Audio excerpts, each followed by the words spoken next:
বিসমিল্লাহির রহমানির রহিম। আমি কখনো বলিনি আমি তওবা করব না। আমি শুধু বলতাম পরে করব। আমি ভাবতাম সময় তো আছে, আজ না কাল। আমি পাপের সাথে স্বস্তিতে থাকতে শিখে গিয়েছিলাম, কারণ তওবা পিছিয়ে দিয়েছিলাম। আমি মৃত্যুর কথা শুনতাম, কিন্তু ভাবতাম ওটা অন্যদের জন্য।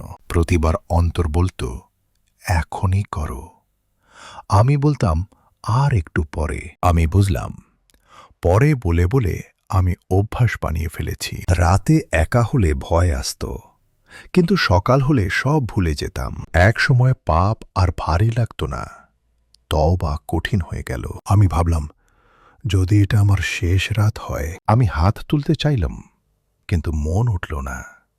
এটাই ছিল আমার সবচেয়ে বড় ভয়। তওবা তখনই সহজ যখন অভ্যাস হয়, পরে করলে অন্তর শক্ত হয়ে যায়। আপনি কি এখনো বলছেন পরে তওবা করব?